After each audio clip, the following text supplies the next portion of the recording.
Bismillahirrahmanirrahim. Assalamualaikum warahmatullahi wabarakatuh. Jumpa lagi dengan saya Abdul Rafiq dari SMA Negeri 1 Sukagumiwa.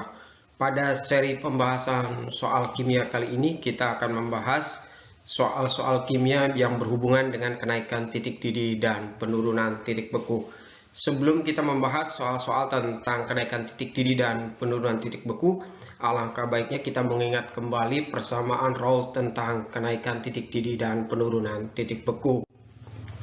Menurut hukum Raoult, kenaikan titik didih atau dengan lambang delta TB, B-nya dari kata boiling, itu adalah harga Kb dikali dengan molalitas. Sementara molalitas adalah persamaannya gram terlarut dibagi mr terlarut dikali 1000 dibagi gram pelarut. Sementara delta TB sendiri adalah TB dari larutan dikurangi TB pelarut. Sehingga titik didih larutan tidak lain adalah titik didih pelarut ditambahkan dengan harga delta TB. Atau titik didih pelarut ditambah dengan harga kenaikan titik didih itu sendiri. Untuk diketahui bahwa titik didih pelarut air apabila di soal itu tidak diketahui, itu harganya adalah 100 derajat Celcius.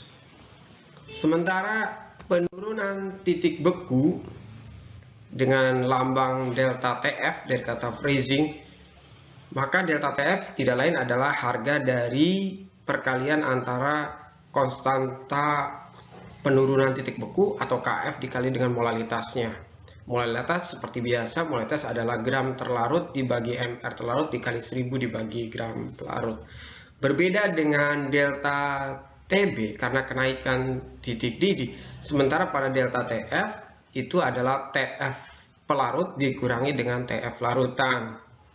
Sehingga harga titik beku larutan itu adalah titik beku pelarut dikurangi dengan penurunan titik bekunya.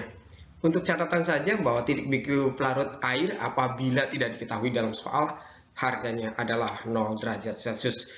Mari kita lihat bagaimana membahas atau menyelesaikan soal-soal yang berhubungan dengan kenaikan titik didih dan penurunan titik beku. Pada soal yang pertama ini, yang ditanyakan adalah harga dari titik didih suatu larutan.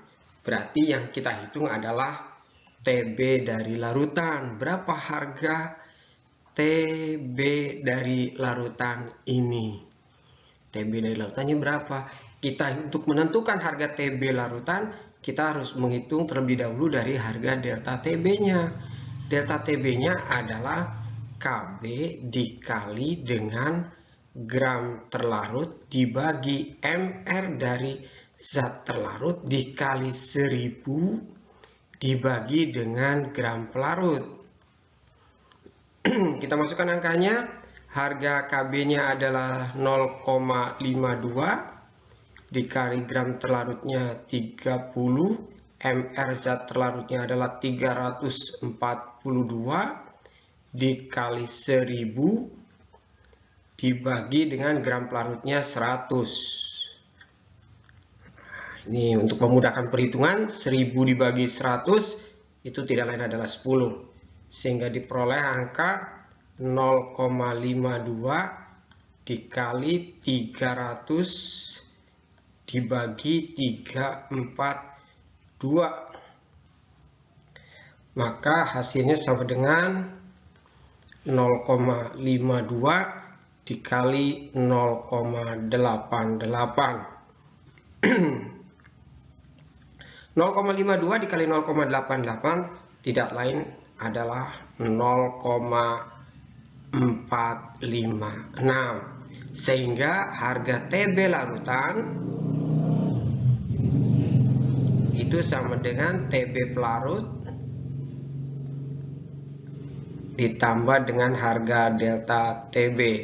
TB pelarut apabila di soal tidak diketahui, karena pelarutnya air, nilainya sama dengan 100 derajat Celcius ditambah dengan delta TB-nya yaitu 0,456. Berarti nilainya sama dengan titik didih larutannya adalah 100,456 derajat Celcius. Berarti jawabannya adalah yang C.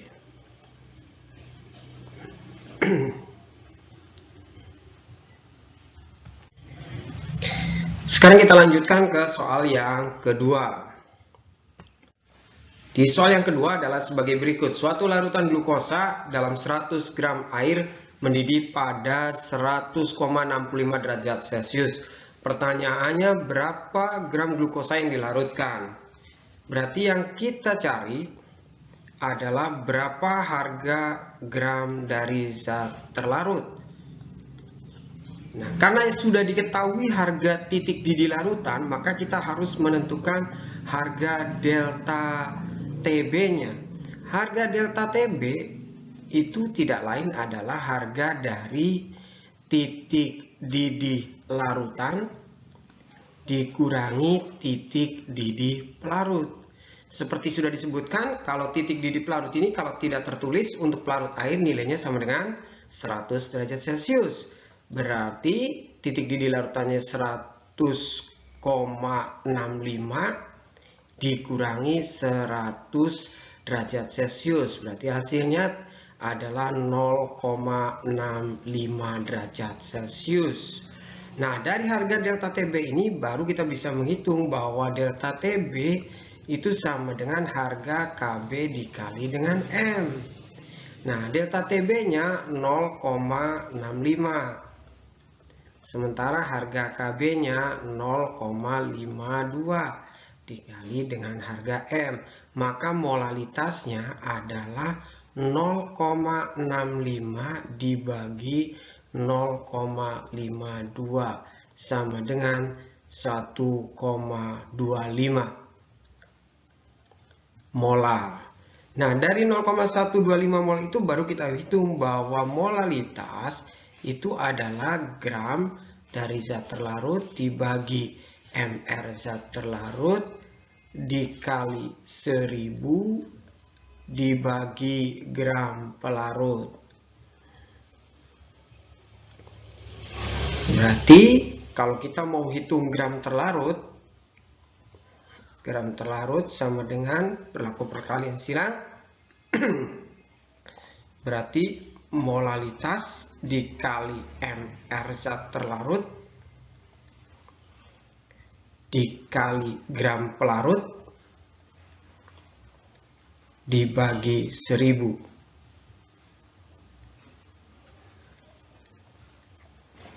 Kita masukkan angkanya. Jadi 1,25 dikali mR zat terlarutnya adalah 180, gram pelarutnya 100 dibagi 1000. Untuk mempermudah perhitungan, berarti ini kita coret, ini kita coret, nolnya kita coret 1. Berarti tinggal 1,25 dikali 18. 1,25 dikali 18. Hasilnya sama dengan 22,5 gram. Berarti jawabannya adalah yang C.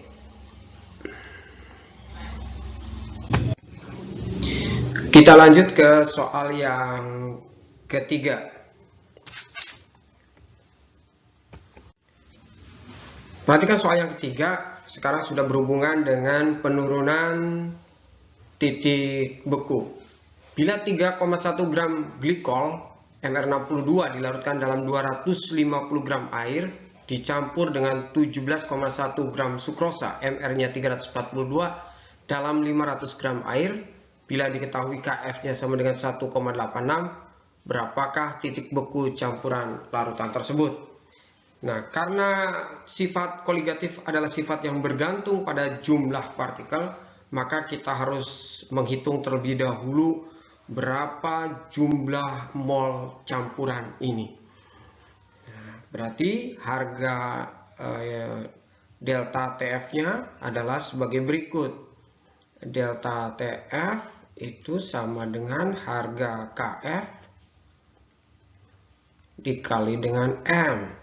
Cuman harga M-nya sekarang menjadi gabungan. Berarti harga KF, M-nya tidak lain adalah harga dari gram terlarut 1 dibagi MR yang terlarut 1 ditambah gram terlarut 2 dibagi MR terlarut 2 dalam kurung dikali dengan 1000, kemudian dibagi dengan gram pelarut total.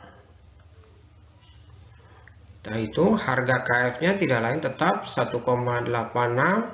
Kalau misal terlalu satunya kita ambil glikol, berarti 3,1 dibagi 62 ditambah gram terlarut 2-nya berarti sukrosa, berarti 17,1 dibagi 342 dikali 1000 dibagi total dari gram pelarut, berarti 250 ditambah 500, yaitu 750 gram.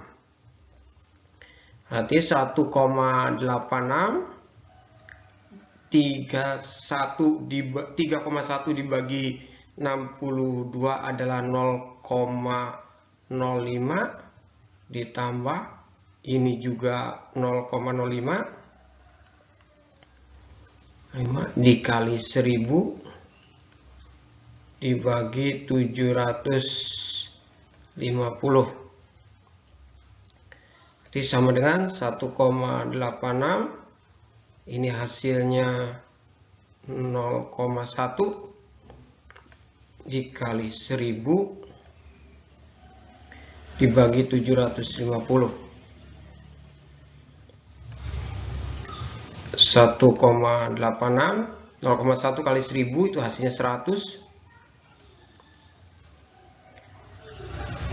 dibagi 750. Untuk mempermudah perhitungan, ini bisa dicoret. Berarti sama dengan 1,86 dikali 10 dibagi 75. Atau sama saja dengan 18,6 dibagi 75. Hasilnya sama dengan 0,248. Berarti harga dari TF larutannya adalah TF larutan itu tidak lain adalah TF pelarut dikurangi delta TF. Seperti yang sudah disebutkan di awal, TF pelarut untuk air apabila tidak diketahui dalam soal itu nilainya 0 derajat Celcius dikurangi 0,248, berarti sama dengan minus 0,248 derajat Celcius. Berarti jawabannya adalah yang D.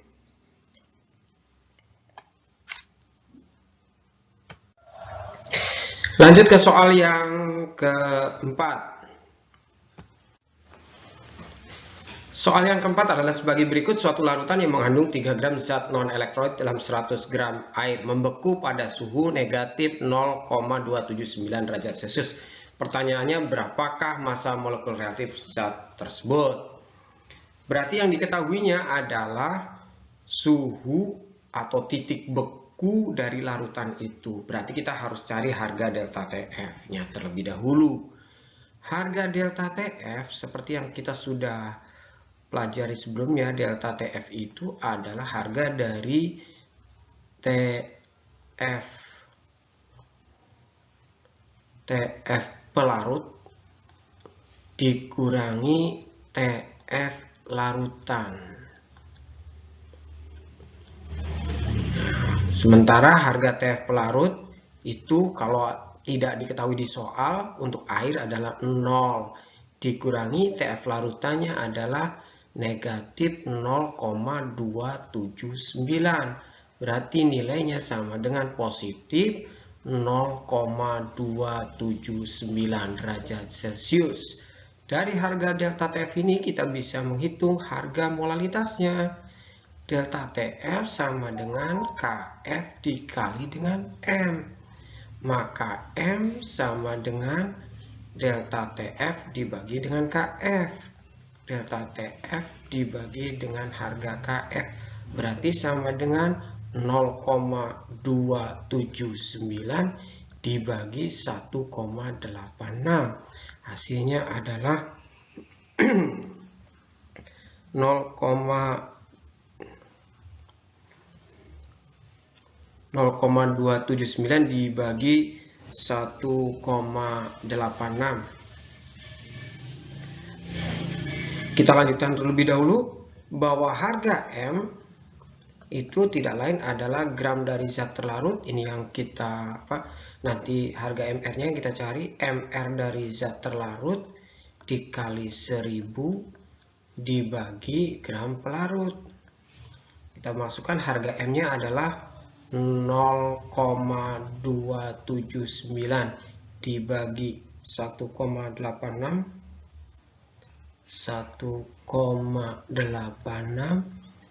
sama dengan gram terlarutnya 3, MR-nya yang kita cari dikali 1000 dibagi 100.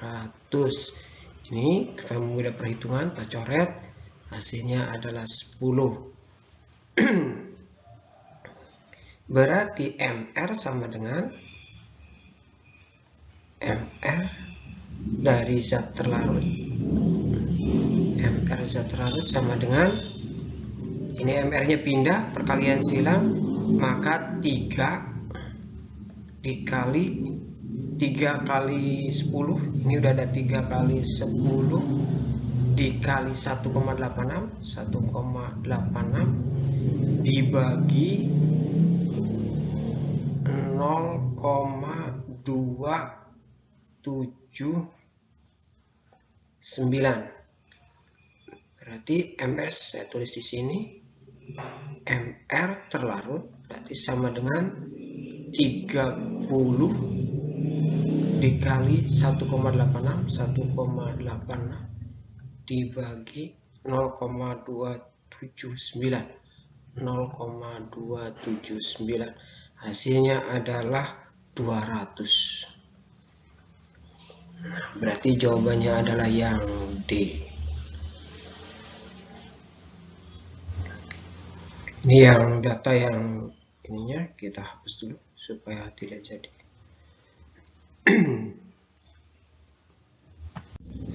Lanjut ke soal yang kelima. Soal yang terakhir pada pertemuan kita kali ini adalah sebagai berikut. Soal kelima adalah larutan glukosa dalam air mendidih pada suhu 100,26 derajat Celcius. Jika Kb 0,52 dan Kf sama dengan 1,86, maka berapakah larutan tersebut akan membeku? Ini berarti zatnya yang sama. Bagaimana kita menghubungkan dua persamaan dari kenaikan titik didih dan penurunan titik beku pada zat yang sama. Untuk zat yang sama itu berlaku,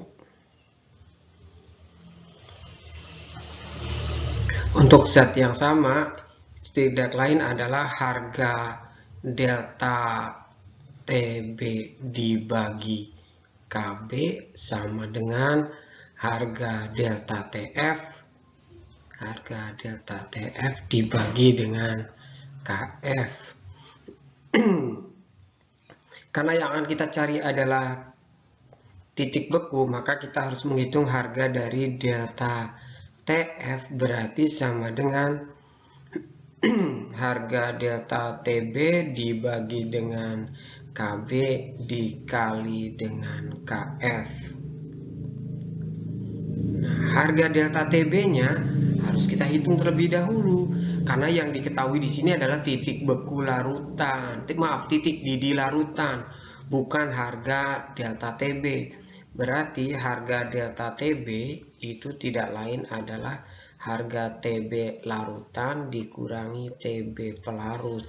Itu nilainya adalah 100,26 dikurangi 100. Berarti nilainya sama dengan 0,26. Berarti yang kita masukkan di sini adalah angka 0,26 dibagi 0,52 harga KB dikali 1,86. Berarti sama dengan